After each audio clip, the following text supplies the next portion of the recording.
everybody. Welcome to another edition of our Community Access. This week, we will visit with another great author in our area, and now she has a brand new book for us to tell us about it. Then we went to the Lions Club Holiday Gives. Then finally, we have another great ribbon cutting, all today at our Community Access.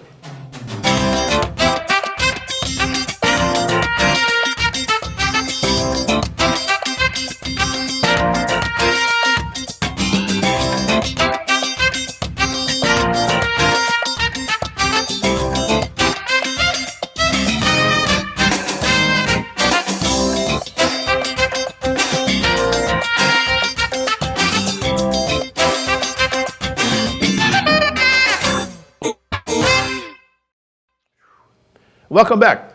We have a brand new book, and the author is Iris Underwood. With the story is our reporter, Terry Stiles. Terry? So hi, Bill. I know that you recognize this face. I am with Iris Underwood, an Addison Township author. We've been out here before talking to her about her writings, and she's coming up with a new book this time, and I'm going to get it right. Milk, honey, and chocolate gravy. So it does sound like a cookbook, and it is, right? Yeah. So let's talk about that book a little bit. It's actually a life travels book too, right? Mm-hmm. Mm-hmm. What's inspired you to do this? I guess it was operating the lavender farm and meeting so many people and finally using what I had inside of me I didn't know as far as cooking is concerned. Oh. You know, the love of food. Mm-hmm. And baking thousands of scones for guests and, you know, just managing that, the timing. And I realized what a wonderful culinary heritage I had, or I have. And so people would say, Iris, you need to write a cookbook. You need to write a cookbook. Well, at the time I was writing my novel, the big opus. Oh, right. Mm-hmm. And so I laughed. Yeah, right, I'm going to write a I'll cookbook. get to that one day. And so through the 10 years I operated the farm, people would say that constantly. Or I would take a dish to one of my writing groups or whatever. And Iris, you should write a cookbook. And then when I would tell stories about the food, well, what about a memoir cookbook, Iris? That would really be a great idea. You need to tell the story. It really did start with the lavender farm. You know, you need to tell this story, how the farm came about. Well, the farm came about from other things. So that go way back to my childhood. Oh, and so does cooking. Yes. Really? Yes. Mm-hmm. Oh, that's interesting. And I love to cook. My mom loved to cook. My granny loved to cook. So it just seemed like the right thing to do. And I have to say, her cooking is fantastic. We've had a really nice lunch here out at the farm. You will love it. Lavender is what Iris is referring to. And so, is it total heritage food? And No. will you be telling stories with that? Or? Oh, yes, yes. Okay. There's so many elements to food. One of them is the beauty. Agreed. And it's not necessarily food that you see produced. For instance, when I was a little girl, uprooted from Kentucky to Detroit, I had a miserable time adjusting. Oh, I bet. It just was huge difference. It was so different. Not being with my granny and my uncles, my young uncles who lived with us. So basically, I cover my history. And part of that history are several wonderful, holy, glorious moments I had with food. And one of them was my girlfriend, my neighbor friend Camille, I think I was 7 years old, were playing, and somehow we end up going into her house, which was not, it was forbidden to walk into anybody's house. Sure. We were Southerners living on a street with Italians, Polish, and Germans. And wow, the diversity in the food. oh, Yeah. However, everybody lived in their own separate homes. You know, there was not a mingling. That just didn't happen. And a block party would have been great for everybody to bring their favorite recipe. Yum, that would have been good. But see, there was this element of the babsha and the nani. You know, they were living with the family. Right. We didn't have our grandmother living with us. She was still in Kentucky. Well, and died in Kentucky. You know, she was not about to leave. I don't blame her coming up to Detroit. Right. Believe me, I'm glad. A huge she stayed. difference. Yeah. But Camille, I can't remember her being a nationality, and so she is my first and only friend in Detroit for the few years we lived in 2 different homes in Detroit. Well, anyway, we're playing and we walk into her house and she says, "Iris, just stay here in the foyer."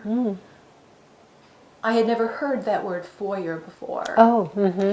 And Camille was clean, properly, hair properly cut, never dirty. Sure. I was always dirty. Out there playing. Climbing trees, making mud pies. Yeah, sure. That kind of thing. Right. So I'm standing in the foyer waiting for Camille. And above the door, the front door, is a stained glass window. And the sun's coming through and shining on this crystal dish. And in that dish are fine chocolates. And that was a moment. I bet that was fascinating. I'd never seen anything like that. And here I am, a young little hillbilly girl. I was very tempted to touch the chocolate. Oh, of course. I'd never seen chocolates like that. Wow. But I knew not to do that because that was Mrs. Makucha's food as well as her art. Oh, she made it. Well, no, I don't know that she made it, but the glass itself. It was so beautiful. And I have a feeling she knew that the sun was going to come in that door. And the beams would hit that chocolate on the stand. So things like that are throughout my culinary experiences, my food experience. So the theme throughout the book is how food has so many different ways. It just doesn't give us nutrition. It gives us companionship. And love, an expression of love. Yes. I've always said that. Food is, cooking for someone is the ultimate expression of appreciation and love and concern and setting a fine table. Yes. You know, my mom, which is an art. Yep. And then I remember her bowl of potato salad. You know, the effort she made. Oh yeah. In making the tomato pinwheel on the top and a little sprig of parsley. You know, she was an artist. She would never. She never considered herself an artist, but she was. Culinary artist. Yes. Yeah. Well, and she sewed. Oh, sure. Well, and at that time, it was a necessity to be an artist. Yes. Right. I remember hearing stories when my mother was 18. It was during the war, and everything was rationed. Yeah. And she was graduating, and she didn't have any proper clothes to wear for graduation, and so she made this beautiful suit out of her brother's suit. And that was just a necessity at that time. You become an artist, or you don't, and you just put up with what you have. So food too. I mean, if they had the like you talking about sustainable living, they grew their own food, and that became an art. Right. Who could grow the best and the biggest and the sweetest and the yeah. So you're fortunate that you were raised around your mother and able to understand and appreciate that art. I don't think I ever shared that experience with her, though, because it wasn't until I really looked at my life and how food influenced it that these things came to mind. And I'm, she's not here now for me to share these things with her, but we had so many food moments together. After she moved back south, because eventually she did move back south, built a home, I canned with her. Oh, We canned nice. together. Sure. And Mom did not want anyone in the kitchen with her. Really? But in her canning room, there's a lot of labor to canning. Oh, yes, there sure is. She didn't mind me being in her canning room. Helping her out, huh? Right. What was your task? Depending on what it was, right? I think I did everything. I think I washed the jars. I gave the science part to her because she knew exactly. Instinctively, Yeah. right? Yeah. And that's it. My mom, yes, she had plenty of cookbooks and she wore them out. Right, sure. But as far as the cooking she learned as a child, because she started cooking for her family of 8 when she was 11 Oh, years my. old. Wow. And I have a lot of stories from my uncles about Oh, that. nice. Good. And my own observations. But when I got married, I didn't know how to do anything. Oh, Other than the few things I observed. because Mom with- just with- always did it, right? Yeah. Well, and she didn't want us at her elbows. Oh, yeah. That instinct was a solitary Yes. process. It was not shared. You're right. You can't, it's hard to share that. Right. I have an aunt who was a fabulous cook, and I'd try to learn from her, which I was fortunate enough to be at her elbow many times. But she'd say, till nice. Put this in till nice, or let it cook till nice. What does that mean? And you just have to develop that Right. instinct, or observe that instinct, and then try to mimic that, which is not easy. Right. And that's interesting that you use that language, because every culture has their own colloquialisms. So these are choices that I have to make as I'm writing. I am not going to dilute the dialect. Yeah, no, I think you would lose something Right. there. To some authors, dialect is anathema. You just don't use dialect when you're writing a story. But that's the voice of my folk, and so there will be dialect and the colloquialisms. Well, that's part of your inner voice, Yes. is it not? Yes. Yeah. I knew, I befriended a girl in high school who was an exchange student, and for whatever reason I asked her, she spoke very good English, she spoke it very well, and so I asked her, do you dream in your native language or do you dream in English? And she said the longer she's here, she's beginning to dream in English, but she said, I don't ever want to lose dreaming in my native voice. Right. And because it is who you are. Right. You're native, no matter where you're from, that's going to be who you will always be. Yes. Regardless of what refinement or Right. what paint you put on it. Yeah, so I think it would lose something, definitely. Yes. If you didn't use that language. Especially if you're telling their stories and those stories. Right. Yeah. Right. There's a lot to be said for cooking with your family. And I really appreciate, so we're coming up on the holidays. Yes. I really appreciate looking at Facebook and seeing some of my friends saying, okay, we're having a cookie party next Saturday. It's more than that. Right. It's way more. And of course you're going to try to outdo each other with the decorations, but it's way more than that. Yeah. It's that social aspect Yeah. and the learning and the lore. And there's the little girl that's out there watching her auntie and her uncle and her mother all cooking and carving, and I think that's what makes holidays so special. Yes. And Mom did. She used her turkey roaster to fill our cutout cookies that we decorated. Oh, wow. And that was the only time all of us girls were in the kitchen. Wow. Working with Mom was Christmas cookie was time. decorating the Christmas cookies. So what kind of recipes will you have in your book? Well, definitely the pinto beans, cornbread, the biscuits. Although my biscuit has turned out to be more of an English scone, but I'm So good. because some of these Mom's recipes I don't have. Her double breaded pork chops. I don't have that recipe. Have you tried to duplicate it? Oh yes, and I'm miserable at it. Yeah. So because I don't have her skillets or her pans, right. I don't know I don't know. I think she used Crisco oil. Ah, You know, I think or lard of some sort, right? Yeah, because Mom was a farm girl. Sure. So pie crusts were different then. Oh, the pie crusts were to die for. Yeah, I bet. So I use butter. I have heard that you can buy organic lard, and so I'm gonna see if I can track some down and experiment with that for pie crust. Yeah. So I wonder if you can get that online. I don't know. I don't know. What was her specialty? What was the dish that stands out the most? Well, in my Or mind, the meal. her pot roast. Oh, I yeah, just loved of her course. pot roast. And Dad was Irish meat and potatoes guy, and Mom was Scot. So, you know, they were pretty close as far as their palate was concerned. But Mom was adventuresome. She just didn't stick to the southern foods. When chop suey became popular, from scratch. Mom made her chop suey from scratch.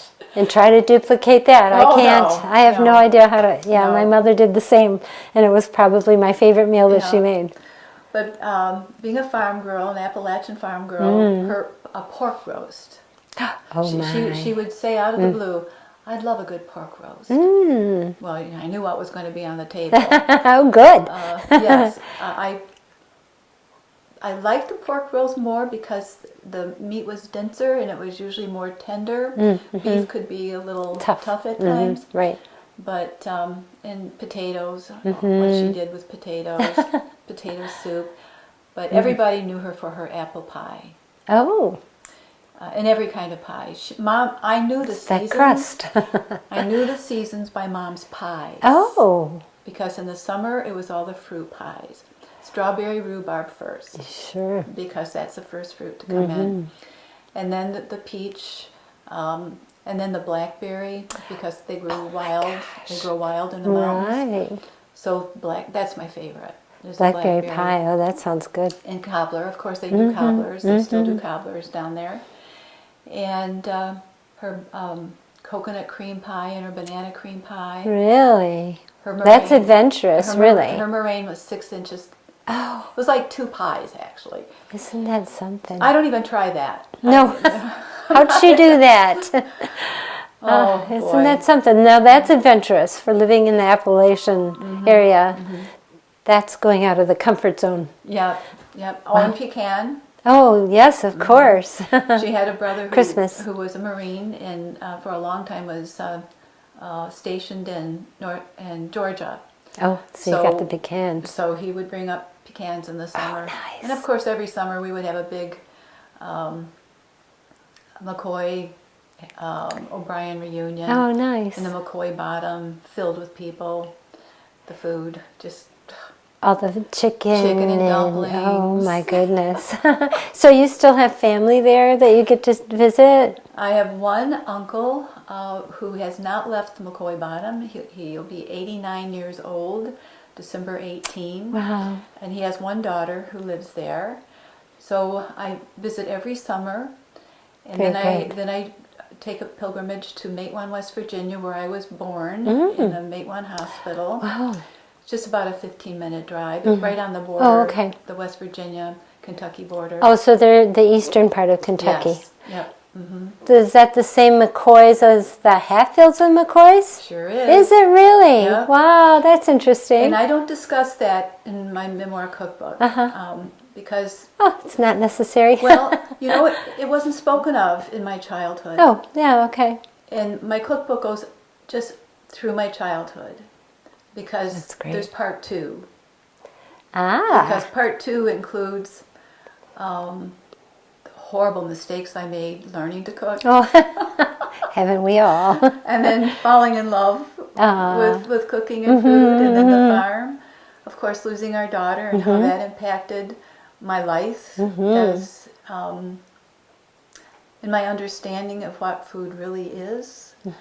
So The yeah. nurturing of Yeah. food, right? And how the more you give, the more you receive.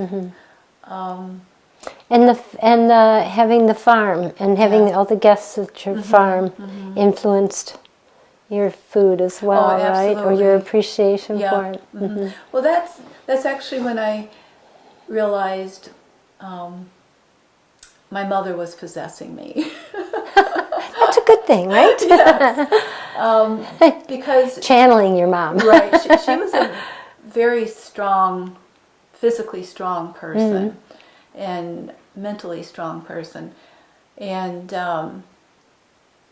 I could never imagine cooking like she did, because like I said, she was cooking at age 11 for not only her family, but pastors and people who would drop in on Sunday. Isn't that something? Yeah. And she had such confidence.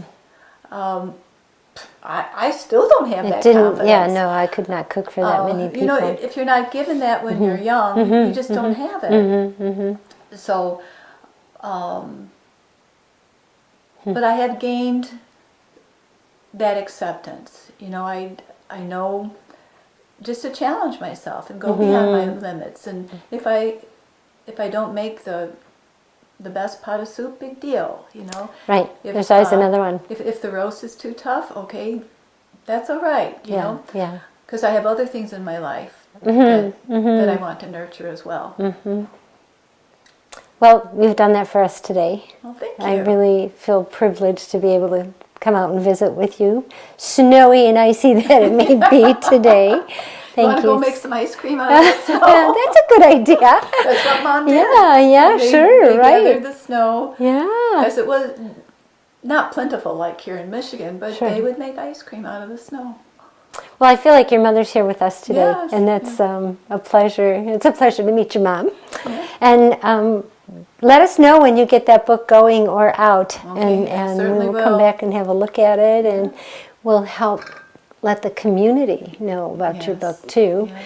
And I'm glad that we got to talk about it, and thank you for having us out here today. You're welcome. My pleasure.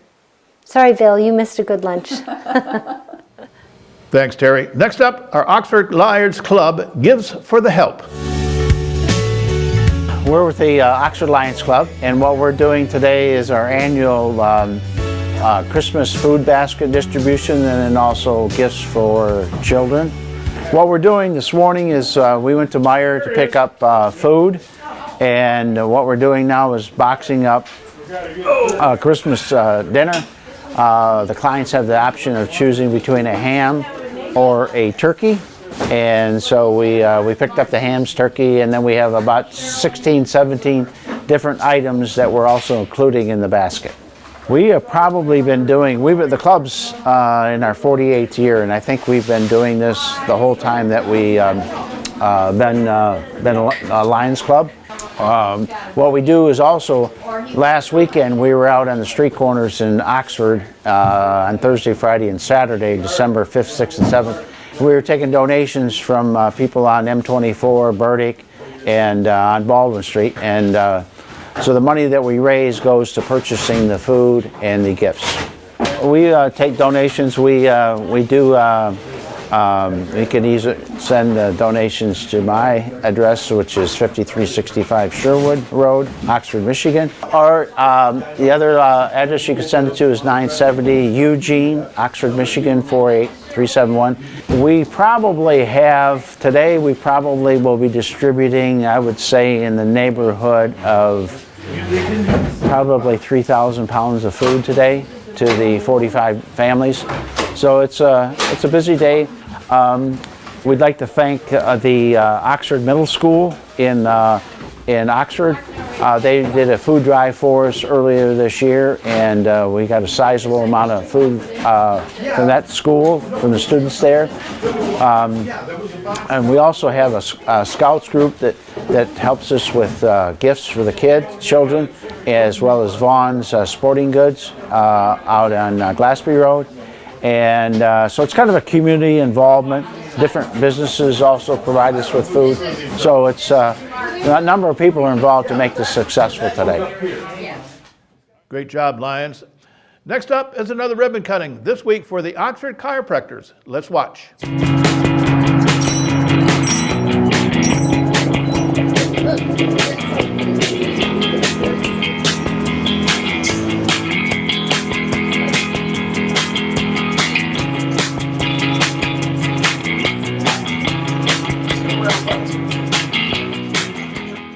welcome everyone to the Oxford Chiropractic. Dr. Miller here is the new owner, and we appreciate you coming to Oxford. And I understand that you have bought the business from your sister. Yes. Can you tell us a little bit about that? She's moving to Florida, so I talked to Dr. from there in January and grabbed the doctor. Nice. All right, and what days are you open? Monday, Tuesdays, Fridays, and Saturdays. Okay. And by appointment only, or do you take walk-ins? Take walk-ins. All right. Well, I want to welcome you to the Oxford business community, and your wife Melissa, and your great kids, and they look like they're ready to cut the ribbon. So we'll go ahead and do that. All the way down to the end. There you go. Hey! Nice. There you go. You want that piece? There you go.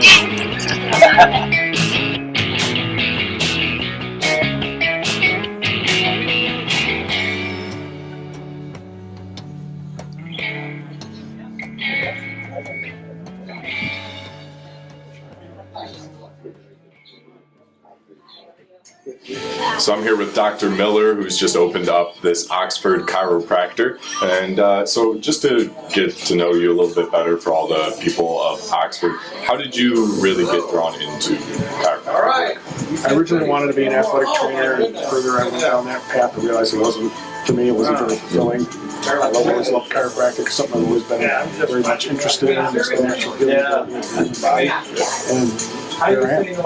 And to go with that natural healing ability, what steps do you take to personalize care for your patients?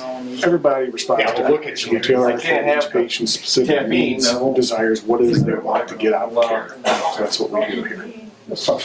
And just a few moments ago when we were doing the ribbon cutting, we were talking about how you actually bought this establishment from your sister. Can you tell us a little bit more about that? My sister's moving to Florida. She was looking for a change of scenery, wanted warmer weather, obviously. So I worked in this practice about 7 years ago with her and told her if she ever wanted to sell it, she might be interested. So here I am. Oh yeah, there we go. Yeah. And are you familiar with Oxford area? Very much. I've had a lot of friends that have relocated to this area, a lot of friends growing up that lived in this area, so it's a great community. It's really growing. I'm happy to be part of it. So I heard that you've won a couple awards just in the last few years. Can you tell us a little bit more about that experience? I've won Our Detroit magazine's one of their top Metro Detroit chiropractors 4 years in a row. Wow. Very honored. Wow. And what do you attribute that success to? Treating everybody the exact way you want to be treated yourself. Being honest with people up front, and having an open dialogue. Is there anything else you want to say to people of Oxford? Merry Christmas, Happy Holidays. Glad to be here.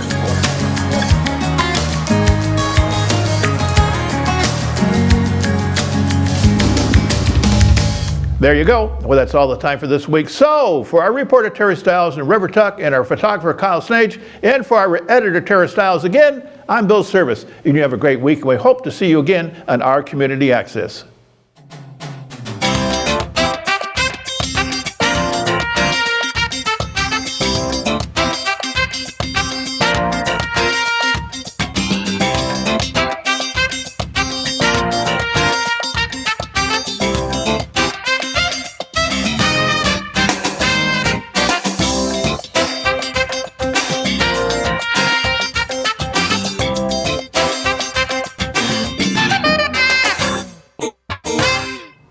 Hi, you're watching OCTV, and I'm Debbie Wren, President of the Oxford Chamber of Commerce. And I'm Terry Stiles, Production Manager at OCTV. And Terry and I, we want you to start your day off right. Every Monday through Friday at 9 a.m., we want you to watch us on Daybreak. That's right, we'll see you there.